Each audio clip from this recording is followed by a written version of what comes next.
What's happening, guys? Welcome to part 4 in the Facebook ads for Shopify mini series. So we have gone through part 1, 2, and 3 so far. If you haven't watched those, go in the description. There should be links there for all 3. Make sure you've watched those and taken action on all those, because you do need that in order to go to part 4. So today we're going to be talking about reviewing and your reporting metrics and how I make decisions on whether I should scale or cut ads.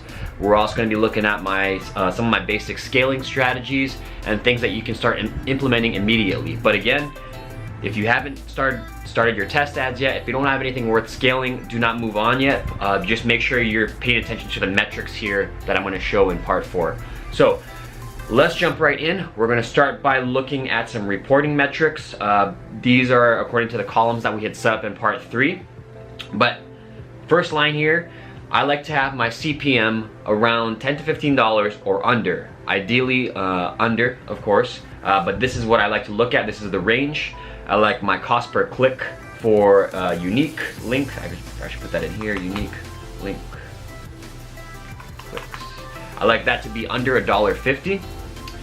CTR unique link should I like it to be over 1%. Cost per purchase should be lower than or equal to your profit per sale. So let's say your product pricing on your store is $30 and the product cost on AliExpress is $5 including shipping. You would want your cost per purchase to be less than $25 or less before you start scaling or before you keep it running. Okay, so during the test phase at a $10 budget per ad set, I usually let my ads spend about 1.5 times the profit per sale before cutting it if it has no sales. And this is during the test period. Okay, so let's say your profit per sale is $25. I usually let it spend 1.5 times that, which is about $35 to $40 before cutting it. Now remember, all these metrics up here, they're just metrics, they're just guidelines. Sales are always king, so if you have something getting sales, an ad set that's getting sales, but your metrics don't look on point, don't just cut it, right? It's getting sales, that's all that matters. You want a positive ROI, and that's what's most important, okay? So these are the metrics here. I will put a link to download this basic sheet. You're just gonna have to opt into an email list, and they'll have it sent out to you. And then let's just hop into the scenarios here for whether I cut or keep my ads running or whether I scale. So when do I cut ads? If it has no sales and it's failing on all the metrics after 1.5 times profit per sale spent, I cut it. If after 1 day my CPC link is above $4 or my CPM is like above $50 or something crazy like that, I usually cut it after the first day. Okay, I usually don't let it spend 1.5 times if my numbers are that inflated. And this is after 1 full day of running. Okay, so 24 hours. Make sure you keep that in mind. Don't just running for 5 hours. And if you see this, if you see metrics like above $4 or above $50, don't cut it right away because it can drop down. So give it 24 hours before you start to cut things. Now, when do I keep ads running? Let's say there's a scenario where the metrics are bad. I just mentioned this, but if the metrics are bad and you're still getting sales, keep monitoring it after 24 to 48 hours, okay? Especially if it's just breaking even. If it's profitable, don't even worry about it. Just pretend like it's running well, and then move on to the scaling section. So when do you scale? I usually start to scale if I have consistent sales for 2 to 3 days with positive metrics. If the metrics aren't good and the ROI is still good, I let it run another day before I start scaling, just to kind of test out to see if I got some lucky sales in there, and then I start to scale from there. So here are some basic methods that I use for scaling. I still use these all the time. There's some more advanced stuff, but I don't want to talk about that yet. All of this is enough to make you more than 4 figures to 5 figures a day, okay? So vertical scaling methods, one of the ways is just taking a product that has been consistently selling for 2 to 3 days, increasing the budget by about 20 to 25% daily, and if the ROI starts to drop off, then just bump it back down, decrease it back to what it was the day before, okay? Second way of vertical scaling, I usually like to duplicate and set the duplicated ads at a higher budget. So if you have a $10 ad set, sometimes depending on your risk tolerance, depending on what you want to start, how big of a winner it is or how much money you want to start throwing into it, I duplicate it and set it at a $25, $50, or $100 budget, sometimes even more. And the third way of doing it is duplicate a working ad set 3 times and then cut the worst performer of those 3 duplicated ad sets after about 1 to 2 days. And then you can start bumping up the budget from there, or duplicating the ones that are working from there at a higher budget. Okay, so vertical scaling, what is that? I should have explained that in the beginning, but it's basically just bumping up the budget on existing ad sets, or raising the budget on existing things that are already running well. Okay. Horizontal scaling methods. Now, these are a few techniques that I use. Again, these are all things that I still use, but this is usually a little more advanced. But you can start things like retargeting right away. So manual retargeting, I like to do something like, if they viewed the product but didn't purchase within 3 days, I just run the same ad to them with like some messaging saying, hey, come back and buy. If they viewed content but didn't purchase, or they added to cart and didn't purchase in the last 7 days, I usually run a little discount coupon. And you can also use apps like Retarget app or Shoelace to make this a little easier. Or you can set this up manually. Okay, I'll create a future video on this, on how to set up retargeting, or how I do it, and custom audiences and all that. But this video is just about the strategy behind scaling and how to get that going. So number 2, test a new interest group or a lookalike audience on a hot seller, or you can do both. So let's say you have a yoga mat that's selling well, and you used a store interest group, right? And we talked about interest groups in part 2 or 3, or I think both of those. You can test a new interest group like magazines. Maybe you can test like celebrities or public figures, okay? Or you can create a lookalike audience on that, on view content, add to cart, or purchase, right? Depending on how many event buyers you have. So that's number 2 for horizontal scaling.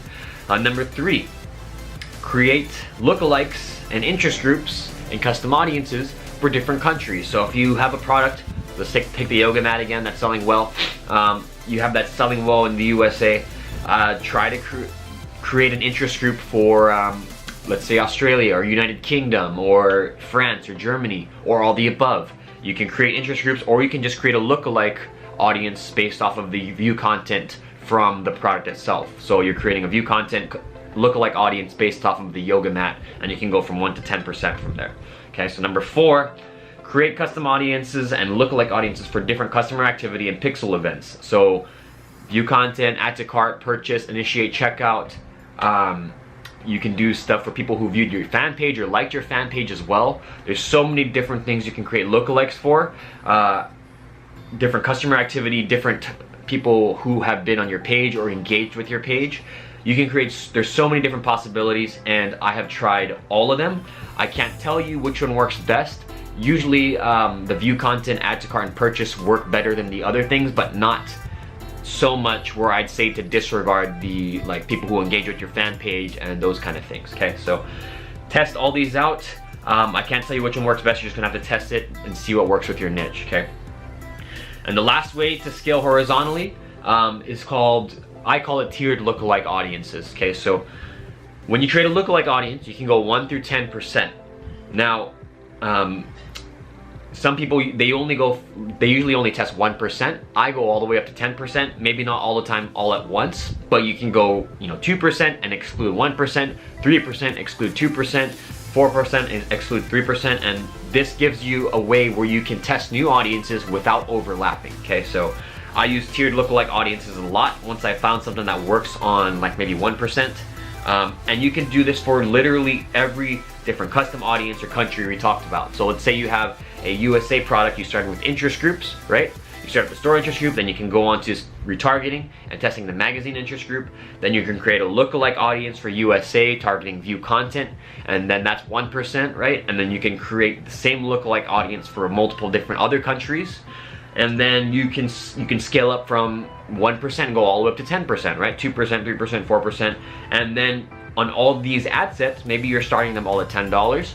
You can start vertical scaling on all these ad sets, bumping the budget up, duplicating what's working, right? So you can see this is an entire system. You don't need much more than what I'm showing you right here to reach 4 or 5 figures a day, okay? So let's talk a little bit about I just talked about how to combine those things, but let's talk about a little system here about how you do that. So combining vertical and horizontal scaling, right? You'd use a test ads format that we talked about in part 2 to set up all your, or talked about in part 3 to set up all your test ads. And once you find something that's working, you're gonna start scaling vertically using these methods up here, right here, after 2 to 3 days of consistent sales and positive ROI. After you've started doing that, and you have a lot more pixel fires, right? You have a lot more people viewing your content and looking at or adding to cart and purchasing and all that stuff. Apply the horizontal scaling system on a product once it has done all this, right? Once it's a consistent seller. So this system right here, all these methods, retargeting. Actually, retargeting you can start a lot earlier. I usually start that right when I start the test ad. But you can test new interest groups, new lookalikes, new custom audiences, new countries. You can chart all this stuff as soon as you have a consistent seller, right? All you need is one, really. And once you've applied the horizontal scaling system, apply vertical scaling on all the new ad sets that you've created from the horizontal scaling system. So if you went through the horizontal scaling system, you can have 10 audiences or 10 new lookalikes and ad sets just if you're doing tiered lookalikes, right? Or maybe you tried a new country and you tried 5 different countries. You might have 5 new ad sets. Now you have all these different possibilities for scaling vertically, okay? So this should start giving you, ideas in your head about how to start scaling. This is all I've used to reach more than 5 figures a day. I still use these things. I experiment a lot with other scaling methods that I'm not talking about here yet because I like to make sure that something's working consistently for me first before I share it. But these are all the things that have worked great for me in the last 14, 15 months. Okay, so try it out. Let me know how it goes in the group. Make sure you guys are in my Ecom Assassins group. There's another link in the description there. It's a free Facebook group for everyone who wants to kill it in e-commerce in 2018. And make sure you like, comment, and subscribe. I really hope this was helpful for you guys. I will have the sheet that you can download, and I will see you in the next video.